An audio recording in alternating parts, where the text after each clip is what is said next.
What's up everyone, welcome back to a brand new video.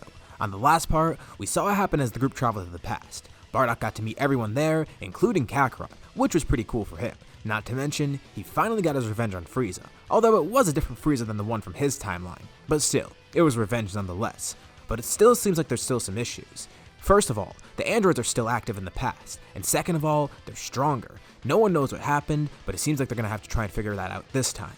For this video, let's set a like goal of 3,500 likes. Once we hit that, I'll continue with another part of this series. Anyways, let's pick up from here.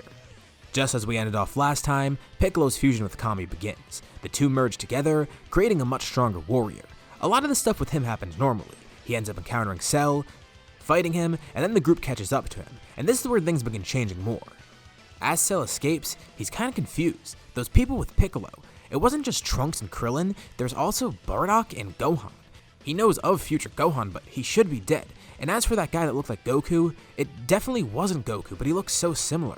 Did something happen in this timeline that changed Goku or something? He doesn't know himself, but he needs to get stronger. That's all he knows. He wants to absorb the androids, and he's got to do that before he ends up facing the group. Otherwise, he's toast. But thankfully, they receive some good news. It seems Goku's finally recovered. He's woken up, and now he has an idea of how to train. Everyone goes to meet up with him, glad to see that he's okay. And although Bardock is glad that he's awake, he still is a bit annoyed. He tells Goku they risked everything to come back here, and he still didn't take the heart virus medicine. Goku apologizes, but all that matters now is that they actually have to defeat the androids. Bardock's at least glad he made it out okay, but still, this could have been avoided. But he tells Bardock he has a pretty great idea of what to do next. The room is spirited time. It'll be a perfect place to train in order to fight the androids and Cell, who just showed up. Piccolo's already really strong, and now the Saiyans just need to become stronger. Bardock says that he wants Gohan to turn into a Super Saiyan. Future Gohan says he has an idea of how to do that, but they need to train him, and this will be perfect for that. A year of training within one day. But there is one issue. They need to recruit Vegeta. He's still off on his own, a little pissed off about everything. They offer him to go, and he wants to go in first with Trunks, so they oblige and let him do that. And while they wait for Trunks and Vegeta to finish, they have an idea of the order they want to go in. Bardock wants to train with Kakarot. He not only wants to see how strong Kakarot is, but apparently Kakarot has some great things that he could teach him. Kakarot would love to spend time with one of the Gohans, but it's better for the two of them to be together. I mean, who knows Gohan better than himself? If anyone's gonna train him to become Super Saiyan, it's gotta be future Gohan. He knows about Gohan's untapped potential, as well as his anger and everything like that. This is the most efficient method. It'll mean Goku and Bardock don't have to waste time teaching someone. And they can work on pure strength, and with future Gohan training his past self, hopefully helping him access Super Saiyan quickly. While all this is happening, the androids are still searching for everyone. Piccolo ends up going to fight 17. And it goes a bit normal at first, but once Cell shows up, Bardock says he's not going to wait up there. Goku and future Gohan tell him not to go, but Bardock and Kid Gohan want to. They can't just let Piccolo die. Future Gohan tells Bardock to not let his emotions cloud his judgment. Bardock says he's completely clear-minded right now. It's not like he even has an attachment to Piccolo or anything, he just met this guy. He wants to prevent the future that he's been seeing. The reason he's acting this way is because he had another vision with his foresight. He saw it. Piccolo was fighting Cell. He wasn't sure if he died or not, but Piccolo had a massive injury. Cell absorbed 17 and Piccolo was hopeless to fight against him. Bardock's going to prevent this. Once again, he wants to change the future. Even if it doesn't affect his timeline, he wants to at least change the future in this timeline. He keeps having visions of Cell. He doesn't look the same. In these visions, he keeps picturing him with a much more perfected form. It's not too clear, but he does see that Cell has transformed somehow. Intervening now is the only way to prevent this, and even though it's dangerous, he doesn't care. They need to at least save Piccolo. And even better, the other androids are there. They could take this opportunity to kill 18. Angrily, he flies off. Future Gohan tells him to hold up and chases after him. And with those two leaving, Goku and Gohan decide to go too. Mid-air, Goku grabs onto all of them, then teleporting them to the area. That's definitely much quicker than flying there. Cell's elated to see that Goku's here, and Piccolo's wondering what they're doing. They should have stayed on the lookout. But they explain. Bardock tells them to hold off Cell. He's gonna try and find 18 and 16.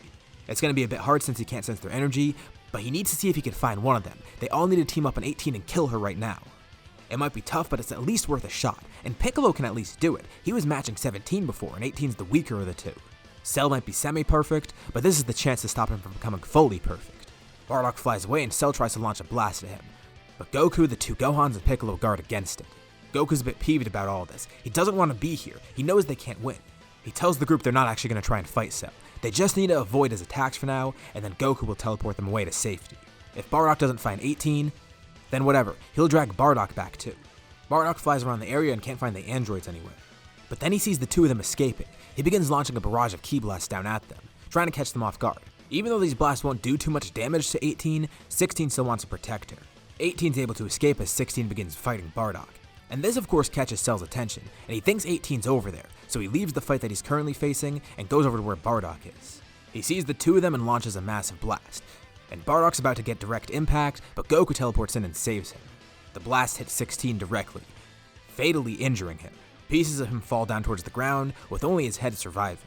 And Cell asks him where 18 is. He can't see her anywhere, but it's not like 16's gonna give up that information. And just like that, Cell kills off 16, now furious. 18's escaped, and it seems the others have too. With this distraction, Goku was able to teleport everyone out of there. It seems like Bardock did a good job. He saved both Piccolo and Tenshinhan, who now went back to Kame House on his own. And also in the process, an unintended side effect is that Cell killed 16, one less android to worry about. But still, 18 is out there somewhere, and they need to find her before Cell does. They can't let Cell get a hold of her.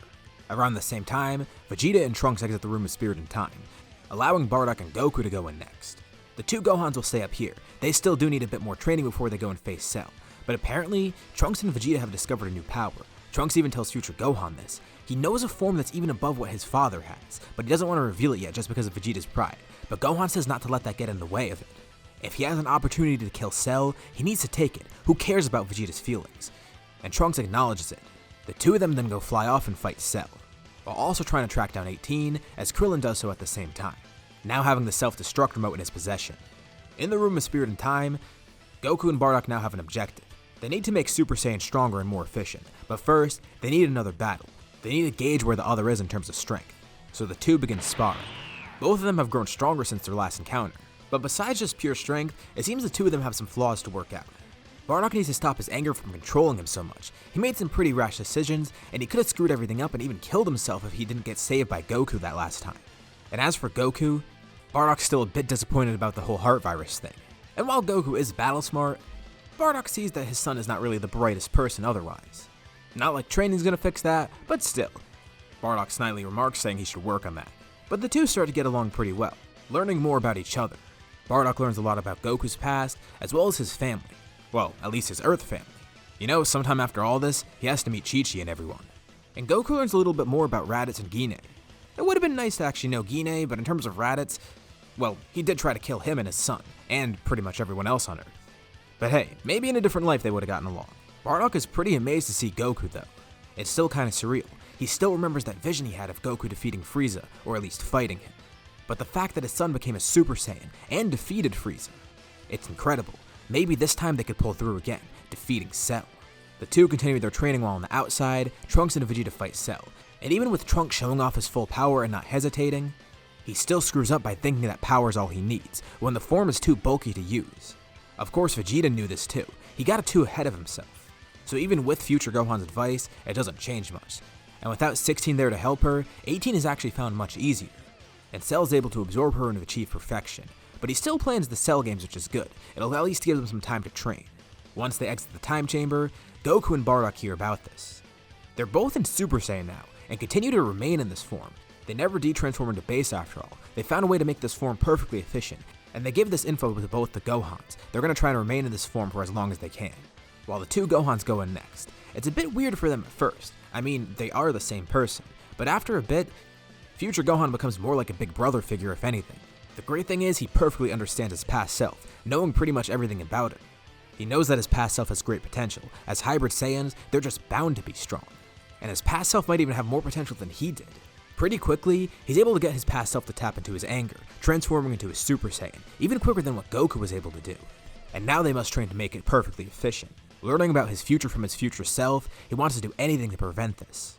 He's more motivated than ever. His future self has shown him a new light. And it's kind of funny too. His future self even did want to become a scholar still. He never gave up on that dream. He just wants his past self to achieve that goal. Even if he couldn't get his dream right away, his past self at least can. He's got to protect this timeline and find a balance between schoolwork and his fighting life. Gohan takes these words to heart and the two continue their training, eventually also mastering Super Saiyan just like Goku and Bardock did. And after some time, eventually the Cell games arrive. So in terms of the first person to fight Cell, it's actually Bardock. They feel confident that he's one of the stronger ones. With a mastery of Super Saiyan, And with all the training he's done, he's actually been able to catch up to everyone, especially with all the Zenkais he got in the future from fighting the androids. He and Goku are pretty much similar in terms of their strength right now. But really, the two Gohans aren't really that far behind, and maybe even ahead, but no one really knows yet. But Bardock's worked on something that might be very effective. He's trying to figure out how to use his foresight better and better. He's gotten somewhat of a control in it, but he doesn't really know how to summon it yet, and he can't really predict what he wants to predict. His ultimate goal is to figure out a way to use it flawlessly, being able to see people's movements before they even move. This will really help him fight if he could just predict what his opponent's going to do. They've already changed the future a bit, and from what he foresees, Cell gets defeated, and he tells the android this. But as he fights Cell, he comes to learn that Cell is much stronger than he thought. But he has another vision. There's a warrior standing in front of Cell. He only sees silhouettes, but then he sees a strike of lightning. The warrior, he's small, and it seems that Cell's on the ground defeated. Bardock stops the fight, knowing that it's not going to go anywhere, but he tells everyone what he saw. Gohan, he's the one that needs to fight. What, future Gohan? No, Kid Gohan. His vision hasn't let him down yet. And Goku's seen this great potential too. Bardock knows it. Goku even told him in the Room of Spirit and Time. And while everyone thinks he's crazy, Goku agrees, and even future Gohan agrees. They've all seen his potential. And alongside Bardock's vision, he might actually be right. And future Gohan gives his past self a pep talk. He knows that he's capable of doing this. He trained him for a year after all. Present Gohan is much stronger. He could do this. And he jumps into the battle. At first, he's not able to do much. It's a pretty one-sided fight. Cell is still ahead of him. But he could tell Gohan's getting angrier and angrier. And Cell's about to give him some motivation by creating Cell Juniors. But something's different this time. Gohan knows how to tap into his anger. His future self taught him. He needs to unleash that power. He can't be scared. And with his frustration bubbling up, it eventually happens. Just as Bardock foresaw, the vision takes place right in front of him. Lightning strikes down. As Gohan powers up, leaving everyone in awe. What is this power he's showing off? He transforms into Super Saiyan 2, ready to finally defeat Cell.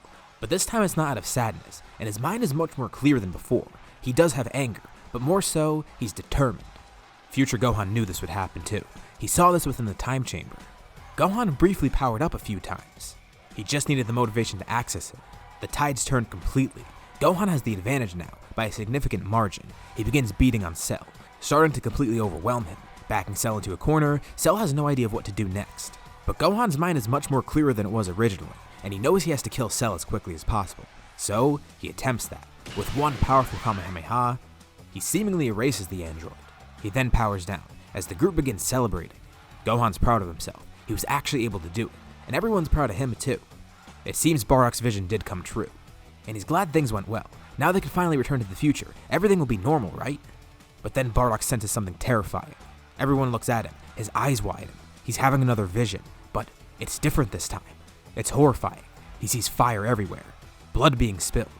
And then he gets another one right next to that vision. It's Kakarot, with a beam of light piercing through his chest. Bardock doesn't know what to make of this vision. Is he actually seeing things okay? The worst part of it all, he sees the silhouette of the person responsible. It's Cell. Wait, Cell? But that doesn't make sense. Gohan just killed him, didn't he? And this can't be future Cell either because he's seeing Kakarot here. But then a major gust of wind appears, and everyone senses a terrifyingly familiar presence. Bardock didn't even have time to process what he just saw or what's about to happen, but he reacts instantly. It's almost like his body moves on its own. Goku doesn't know what's going on. Suddenly he's tackled by Bardock, and as he's thrown to the ground by his father, through all the smoke and dust, he sees a beam of light. It pierces right through Bardock's chest, coming out of his back. Bardock falls to his knees, weakly telling Kakarot and Gohan to finish this. He collapses on the ground, dead, with everyone looking on in disbelief, especially Goku. And they look over to see none other than Cell. Gohan's confused. What happened? He killed him. And everyone saw it too. He transforms again, ready to fight Cell, and launches over to face him, but Cell's so much stronger this time. The two actually seem somewhat evenly matched. And Cell begins explaining. He survived, just barely, but he also got stronger. He was aiming to kill Goku, but killing Bardock's good enough. Now they don't have that future foresight that he had. Cell chuckles as he fights Gohan. Gohan is their last hope, seemingly. They sense another source of energy spiking. Someone else is powering up. They look over. Goku looks like he's frozen in time, still processing what happened. Bardock sacrificed himself to save him. Bardock knew that Goku would be the one to finish this too. He heard his last words. Gohan needs his help too. He can't let his son do this alone. His ki surges, and his aura explodes. Everyone looks on, then realizing what happened, with Gohan glad to see it too. It's exactly the same thing that happened with him. With tears in his eyes, Goku angrily glances over at Cell. This will be his end, and this is where we'll leave off for now. So, what did you guys think about this part, and what do you think is going to happen next time? Leave any thoughts and suggestions in the comments below. I'll be sure to check them out to see what you guys think. As always, if you liked the video, be sure to drop a like, and let's try to hit that like goal from the beginning of the video so we can get another part to this series. If you haven't already, why not subscribe, as well as hitting the bell icon so you're notified about any future parts of this What If, or any other videos that I upload on my channel. Anyways, thank you all for watching, and I'll see you all in my next video.